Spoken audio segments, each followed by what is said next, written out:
Back in Black isn't just a great name for a rock and roll song, it could just as equally apply to these two, the Nissan Navara PRO-4X and Mitsubishi Triton GSR.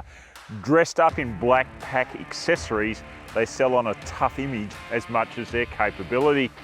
But which is the right one to buy? Let's find out.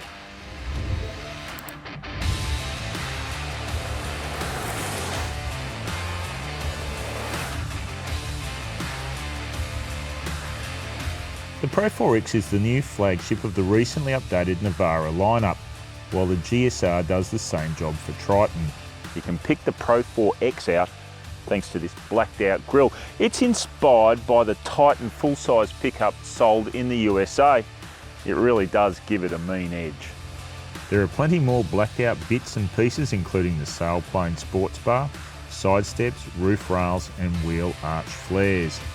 This distinctive fascia has been around on the Triton for a few years now, but the GSR only showed up in 2020.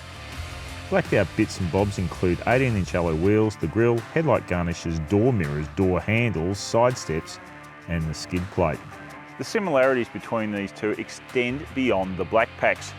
You go to the engine bays and they're both powered by turbo diesel 4-cylinder engines of quite small capacity. The Nissan has the claimed edge in power, torque and fuel economy, but there's not a lot in it. If you're familiar with the current generation Navara, then you're going to be familiar with the interior of the Pro-4X because not that much changes. The Pro-4X is the only model in the Navara lineup that gets leather trim for its seats, but you still have to pay extra for heating and power.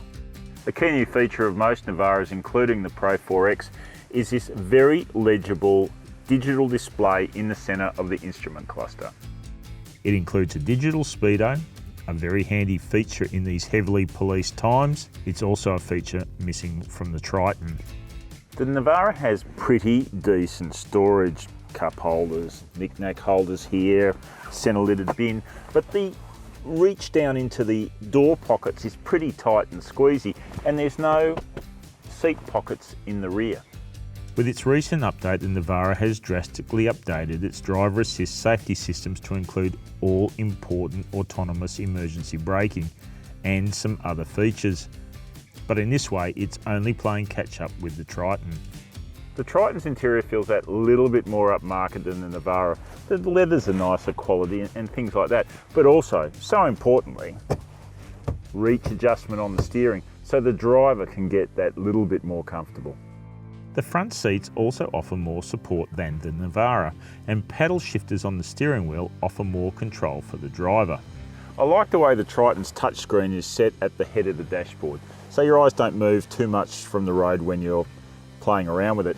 What I don't like though is the volume controls being via button.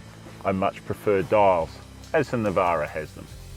Like the Navara, the Triton comes with Apple CarPlay and Android Auto interface, which is handy because there's no embedded sat-nav. Being a practical sort of vehicle, the Triton does have plenty of storage. You've got your big door bins, you've got your centre-lidded bin, you've got a place here to stick your phone up the front. But noticeable, a couple of little knick-knack holes that the Navara has is missing from this vehicle. The Navara is not the most spacious of the current crop of dual cabs when it comes to the rear seat. It gets rear aircon vents and a fold-down armrest with dual cup holders, as well as door pockets. No, this is not an instant replay. We've actually shifted from the Navara to the Triton, and rear seat space again is pretty tight. In this case, there are recirculating air vents in the roof, while storage includes seat and door pockets and a fold-down armrest with cup holders. And so do the trays, and it's the Navara which has the slight edge when it comes to carrying stuff. It also comes standard with a drop-in bed liner, although we prefer spraying. It also has movable utility track hooks to help stow gear. So there's a lot to take in here, but the message is these are 4x4s with real off-road chops. So let's see how they go.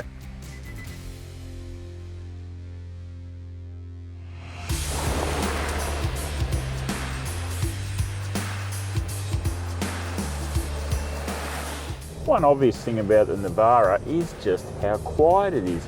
It's certainly quieter in the cabin on the road than the Triton, and it's probably one of the quietest dual cabs of all. Engine performance isn't in the same elite category. It feels lacking when pressed, and sometimes the auto needs to be manipulated manually to get the response you need.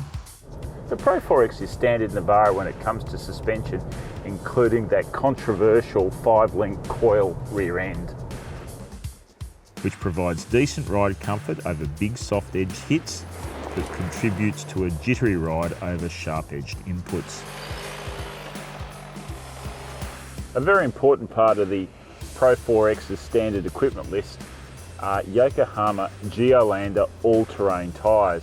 Now, we've found them to be excellent off-road, but also very good on-road in terms of their ride and handling as well, and their quietness.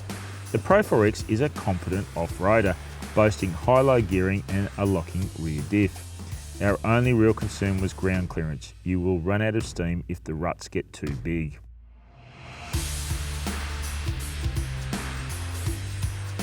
One of the Triton's strongest points is its engine.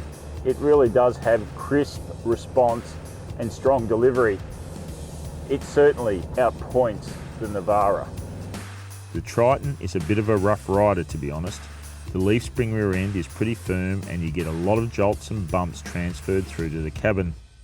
The Navara definitely rides better. On paper, the Triton looks like it's got the advantage in terms of off-road. It's got a very sophisticated four-wheel drive system. But the Navara, in our experience, was better because it had more articulation. Both of them will get you a fair way off-road, but just be aware of ground clearance issues if you start really pushing it. On fuel economy, these two came out line ball after a hard test on and off-road. So while both vehicles had their positives and minuses, there's no doubt the Navara was simply the better drive overall. And so to the verdict of our black pack dual cab Comparo, and it's not black and white. There are shades of grey here. Both vehicles have their advantages and disadvantages. But despite its price disadvantage, we're going to give it to the Nissan Navara Pro-4X. We're very impressed by its on-road refinement, its off-road ability, and of course it has a theoretical towing advantage over the Triton as well. Hey, the Pro-4X might not be a classic, but it plays a pretty good tune. Thanks for watching. Please like and subscribe for more videos. And if you've got a comment to make, you can do so below.